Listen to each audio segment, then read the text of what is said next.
ഈ ക്വസ്റ്റ്യൻ നോക്കാം. Let A equal to 9, 10, 11, 12, 13 and f from A to N defined by f of n equal to highest prime factor of n. Find the range of f. ഇതെന്താണെന്ന് പറഞ്ഞുതരാം. Arrow diagram വരയ്ക്കുമ്പോഴാണ് ഇത് മനസ്സിലാവുള്ളൂ. ശ്രദ്ധിച്ചിരിക്കണം. Question tough ഒന്നുമല്ല, simple question ആണ്. F from A to N എന്ന് പറഞ്ഞു കഴിഞ്ഞാൽ എയിൽ നിന്ന് എന്നിലേക്ക് ഒരു ഫംഗ്ഷൻ ഉണ്ട്, അതാണ് എഫ്. ഈ സിമ്പിളിൻ്റെ അർത്ഥം അതാണ്. എയിൽ നിന്ന് എന്നിലേക്ക് ഒരു ഫംഗ്ഷൻ ഉണ്ട്. അപ്പോൾ എ എന്ന് പറഞ്ഞ സെറ്റ് എന്താണ്? എ എന്ന് പറഞ്ഞ സെറ്റിനകത്തുള്ള എലമെൻറ്റ്സ് 9, 10, 11, 12, 13 ആണ്. എയിൽ നിന്ന് എന്നിലേക്കാണ് അല്ലേ. എൻ എന്ന് പറഞ്ഞു കഴിഞ്ഞാൽ സെറ്റ് ഓഫ് നാച്ചുറൽ നമ്പറാണ്. അത് ഇൻഫൈനൈറ്റ് സെറ്റാണ്. അതായത് 1, 2, 3, 4, 5, 6, 7 എക്സെട്ര ഇങ്ങനെ പോയിക്കൊണ്ടേയിരിക്കും.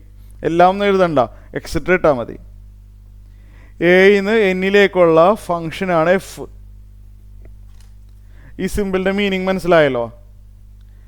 എഫ് ഓഫ് എൻ എന്ന് പറഞ്ഞാൽ എന്നിൻ്റെ ഇമേജ്. നമ്മൾ മുമ്പ് പഠിച്ചിട്ടുണ്ട്. എഫ് ഓഫ് എൻ എന്ന് പറഞ്ഞാൽ എന്നിൻ്റെ ഇമേജ് എന്താണ്? Highest prime factor of N. F of N എന്ന് പറഞ്ഞാൽ എന്നിൻ്റെ image highest prime factor of N. Prime ആയിരിക്കണം. അപ്പം 9ൻ്റെ ഇമേജ് എന്താണ്? എന്തായിരിക്കും? അപ്പം 9ൻ്റെ image highest prime factor of 9. 9ൻ്റെ ഫാക്ടർ പറഞ്ഞ് പ്രൈം നമ്പർ ആയിരിക്കണം. മനസ്സിലായല്ലോ? ഹയസ്റ്റ് പ്രൈം ഫാക്ടർ അല്ലേ. 9ൻ്റെ ഫാക്ടർ പറയണം, പ്രൈം നമ്പർ ആയിരിക്കണം, ഹയസ്റ്റ് ആയിരിക്കണം. 9ൻ്റെ ഫാക്ടർ കണ്ടുപിടിക്കണം, പ്രൈം നമ്പർ ആയിരിക്കണം, ഹയസ്റ്റ് ആയിരിക്കണം. അത് 3 അല്ലേ. 3 9ൻ്റെ ഒരു ഫാക്ടറാണ്, പ്രൈമാണ്, ഹയസ്റ്റ് ആണ്. പിന്നെ 10ൻ്റെ ഹയസ്റ്റ് പ്രൈം ഫാക്ടർ ഏതാണ്? 10ൻ്റെ ഹയസ്റ്റ് പ്രൈം ഫാക്ടർ 5 ആണ്. 10ൻ്റെ ഫാക്ടർ 5 ആണ്. അത് പ്രൈം നമ്പറാണ്, ഹയസ്റ്റ് ആണ്. 11ൻ്റെ പ്രൈം ഫാക്ടർ ഏതാണെന്ന് അറിയാമോ? അത് 11 ആണ്. ഇവിടെ 6, 7 എക്സെട്ര കഴിഞ്ഞിട്ട് 11 എന്ന് പറഞ്ഞൊരു നമ്പർ എന്തായാലും ഉണ്ടാവുമല്ലോ. ഞാനിവിടെ ഇതിനിടയ്ക്കുള്ള നമ്പറൊന്നും കാണിക്കുന്നില്ല. ഓക്കെ. അപ്പോൾ 11ൻ്റെ ഹയസ്റ്റ് പ്രൈം ഫാക്ടർ 11 ആണ്. 11 തന്നെ 11ൻ്റെ ഒരു ഫാക്ടറാണ്, അതാണ് ഹയസ്റ്റ്. 12ൻ്റെ ഹയസ്റ്റ് പ്രൈം ഫാക്ടർ ഏതാണെന്ന് അറിയാമോ? 2 ഒരു ഫാക്ടറാണ്, 3 ഒരു ഫാക്ടറാണ്. പിന്നെ പ്രൈം നമ്പർ ഇല്ല അല്ലേ. പിന്നെ പ്രൈം നമ്പർ ഇല്ല. 2 ഒരു ഫാക്ടറാണ്, 3 ഒരു ഫാക്ടറാണ്. 3 ആണ് ഹയസ്റ്റ് പ്രൈം ഫാക്ടർ 12ൻ്റെ.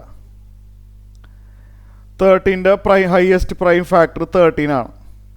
ഇവിടെ 11 കഴിഞ്ഞ് 12 കഴിഞ്ഞ് 13 ഉണ്ടല്ലോ അല്ലേ. 13ൻ്റെ ഹയസ്റ്റ് പ്രൈം ഫാക്ടർ 13 ആണ്. അപ്പോൾ ഫങ്ഷൻ എഴുതി കഴിഞ്ഞു.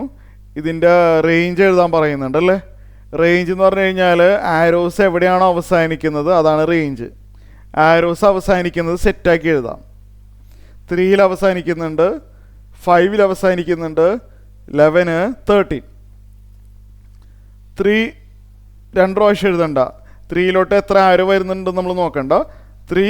3ലോട്ട് ആരോ അവസാനിക്കുന്നുണ്ടല്ലോ. 3 ഈസ് എലമെൻ്റ് ഓഫ് റേഞ്ച്. 5ലോട്ട് ആരോ എത്തുന്നുണ്ടല്ലോ, 11ലോട്ട് ആരോ എത്തുന്നുണ്ട്, 13ലോട്ട് ആരോ എത്തുന്നുണ്ട്. ഇതാണ് റേഞ്ച്.